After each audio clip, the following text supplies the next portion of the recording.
Yeah, good morning, everyone. It's a city of joy, and we are given with a good topic: snoring, to treat or not to treat.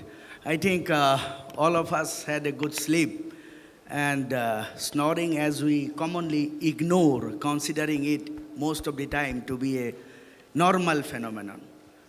We do snore, people do snore, but to a great extent, it can become an problem, and a problem giving us a signal for future more problems.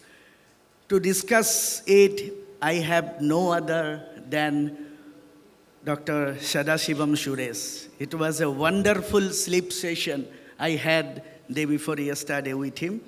So he in the sleep needs no introduction, from Australia, which is a country working lots on sleep and sleep medicine. So sir is affiliated to University of Queensland, Brisbane, Australia, and specifically the expert, or we can tell the master in pediatric sleep medicine. I think without wasting much time, it is all yours, sir. Thank you very much. Good morning.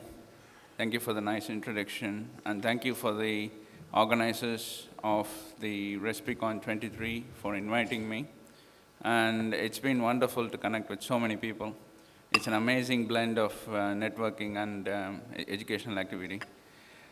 I'm going to rush through these slides very fast, and if people have any questions in relation to that, please find me after the session, and I'm more than happy to have a good yarn about it. So the treatment, the topics that was given to me is snoring, to treat or not to treat. This is a very common question, but before we go to snoring, I just want people to reflect on this very important aspect. You spend a third of your life asleep, and your body has to do something really important during that time. And Alan Restaption is a neurophysiology pioneer of sleep medicine, and this quote is very apt. So I'm just going to go through this very quickly. Snoring, definition, prevalence, and relevance. What are the assessment tools? What are the outcomes? And why should we bother? So definition, I'm just taking some definitions from ICSD, International Classification of Sleep Disorders, as well as ICD. And these are exact words: rough, noisy breathing during sleep due to vibration of the uvula and soft palate, according to ICD. In ICSD, it's respiratory sound generated in the upper airway during sleep that typically occurs during inspiration but may also occur in expiration. So what you really need to understand here is, it is a continuum between primary snoring to increased upper airway resistance to OSA spectrum when you start to give the diagnostic label of a disease or a condition. So the diagnostic label of a disease or a condition is not a switch. It doesn't automatically become severe, and one day when you, like we have a switch, we are either awake or we are either asleep. So that's binary. And I also know some of you here, at the end of my talk, would be half asleep, half awake. So I'm not talking about you. So different studies have said up to 20% of children snore. And epidemiological studies wherein they have done a little bit more rigor with extra definitions get it down to about 8%.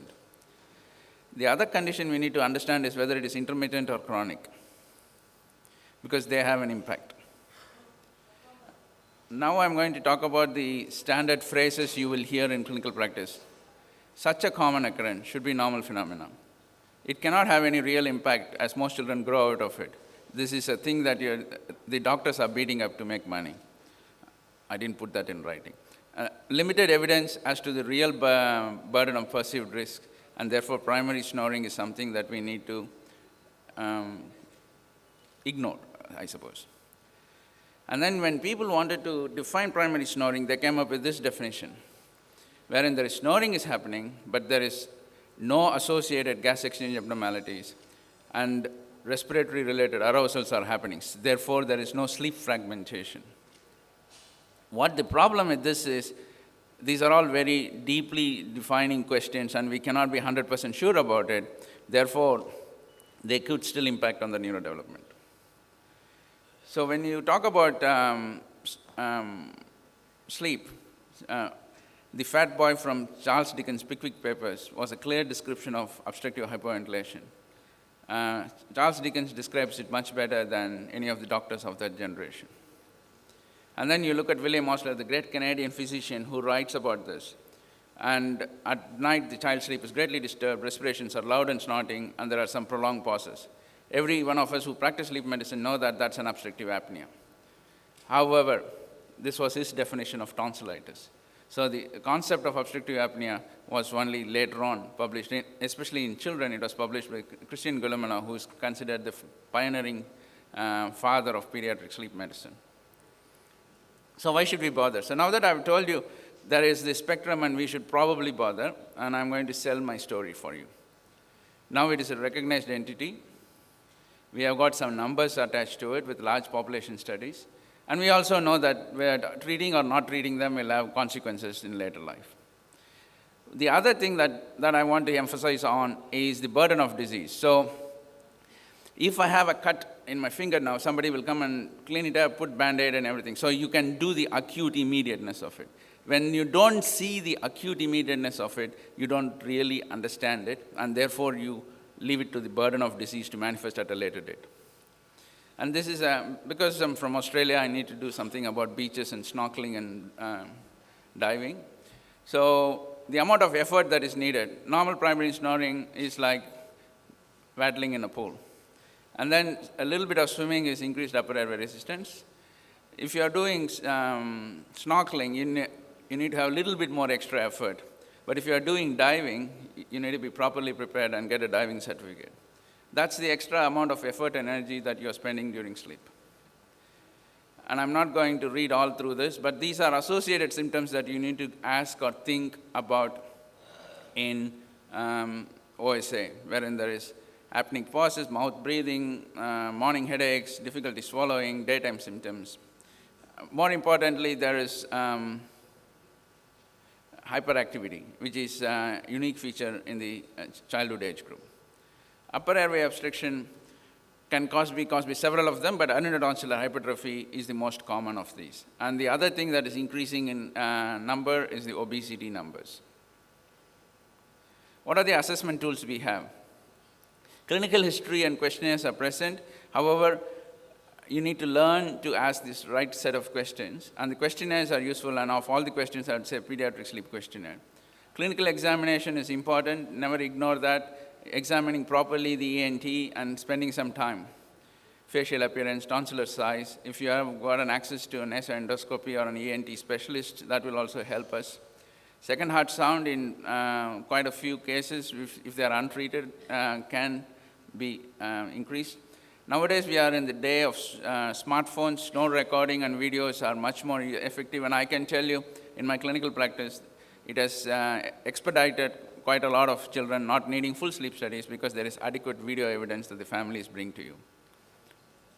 As a simple thing, continuous pulse oximetry recording using a good pulse oximeter which has got a 2-second averaging time and able to download a report that will give you adequate information for what we would call as a type 4 sleep study. So next 3 slides, I'm just going to quickly run through McGill scoring of Bob Brule. So the top one, there is no desaturation. In the second one, there is a little bit, but not many. In the third one, there is minimum of 3 clusters, but the 3 clusters don't go below 85. And the fourth one, it goes below 85. So this is McGill 1, 2, 3, 4. So McGill 1 is unconclusive. If you have a McGill 3 or 4, you've got a very high positive predictive value of 99%. And that's the definitions of that. What I'm going to do is I will give these slides and a PDF to the organizing committee so that if people are interested, they can get it from the organizing committee. And then when they did this, so when you know that you have done oximetry, and to say oximetry is good or bad, this is a useful piece, because when you have a McGill score of 4, the AHA is very high, right? And the desaturation index is high. Lowest saturation is really low, and the RDI is also high. So it is one of the good correlates to a sleep study in the hands of people who are trying to interpret McGill scoring. So it is something which if aspiring sleep physicians or sleep pediatricians can learn, and we can learn in a quite good time. I put this mainly to emphasize, when you see in clinical practice, when you are trying to diagnose OSA in children, sometimes the signals are coming to you in different format. If you are stuck with AHI as a single number, and I assume AHI is the blue, in some phases of this child's life, the blue might be low, but the kid might still have OSA. So don't put all your diagnostic instincts in one number, one basket, because these children continuously change.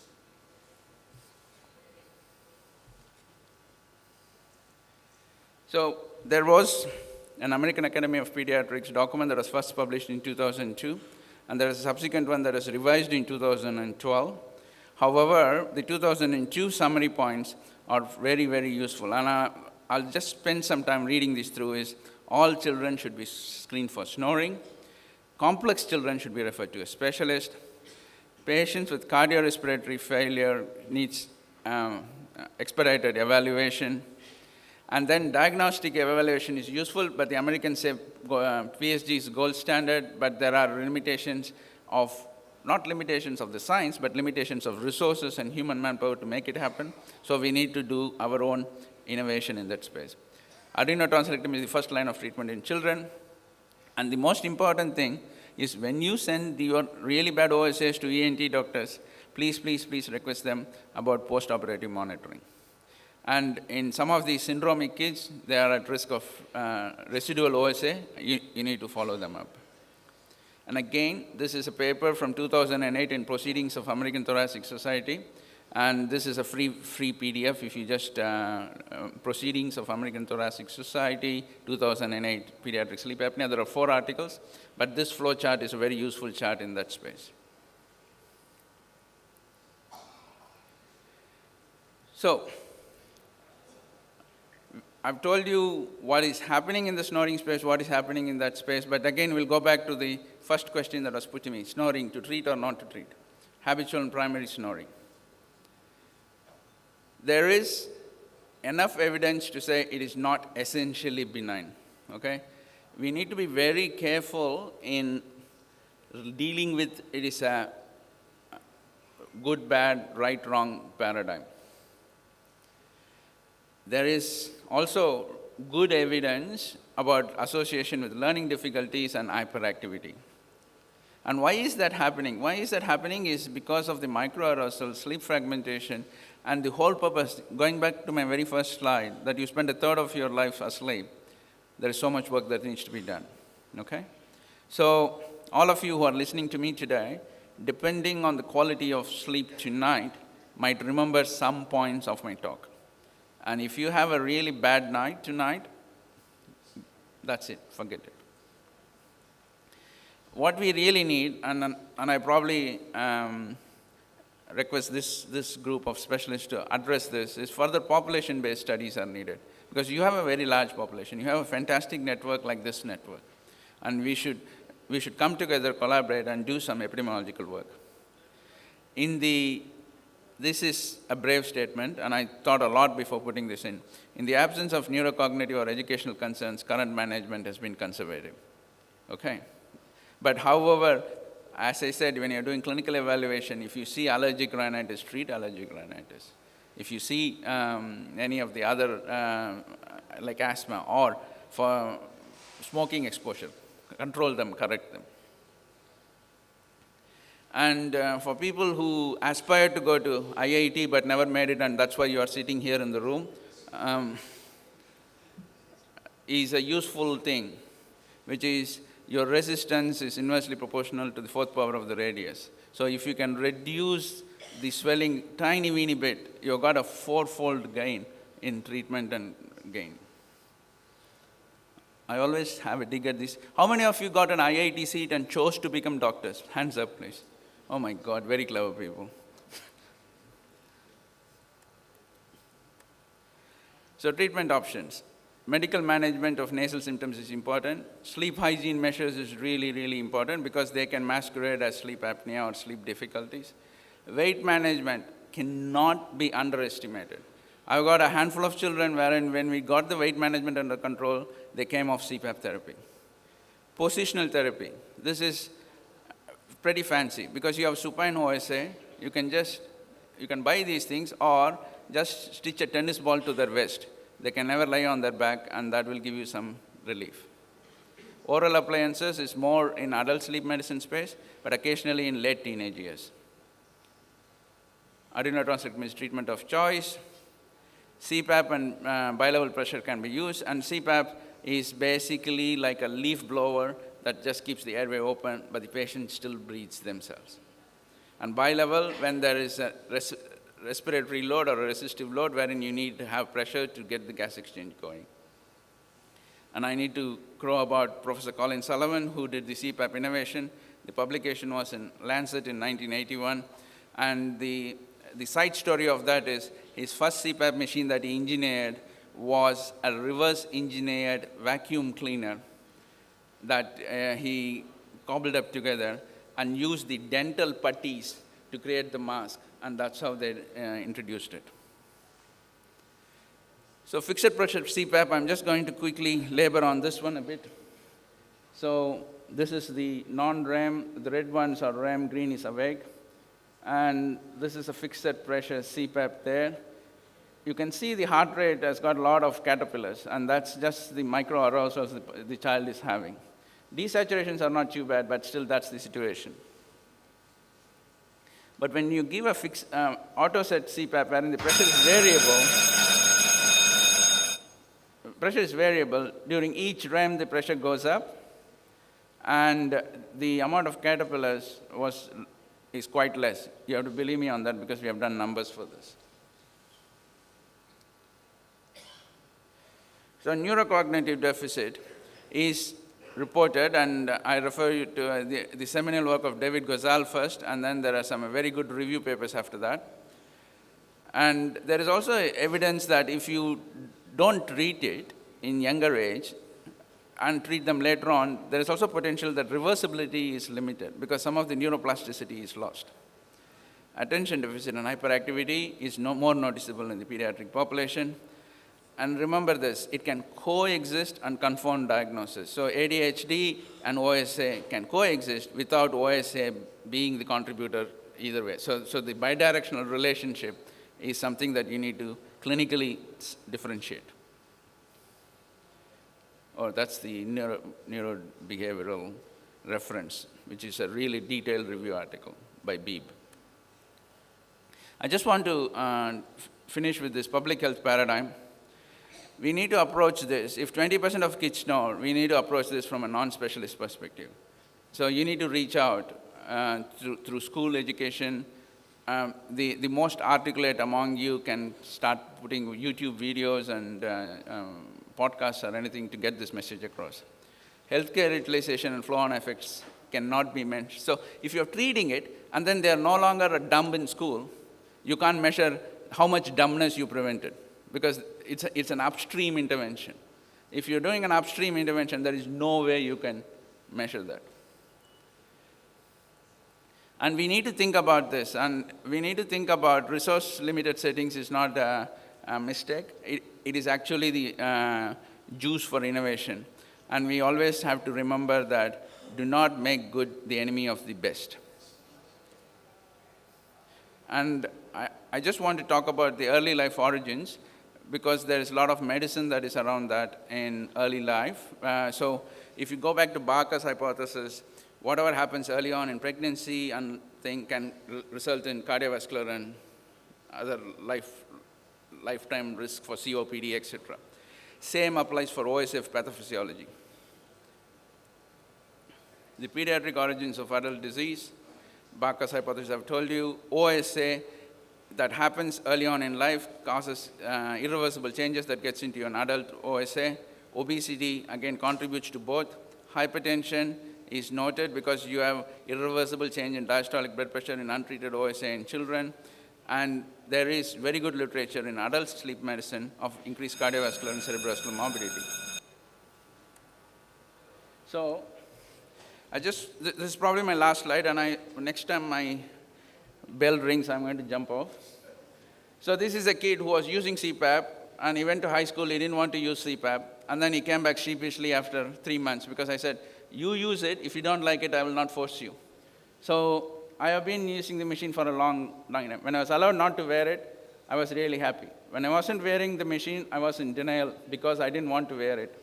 When I wear it, I feel so much better. It helps me to concentrate. I don't feel tired. It is a big success. So there are some articles in Medical Journal of Australia, which is a free textbook. And the take-home message, this is my beautiful Brisbane. And sleep is a health investment. You're all worried about your investment, your stock markets, but think about this, an investment that has got a very high return on investment. And for all of you in this room, if you want to do one message, please take a sleep history in your child. Thank you.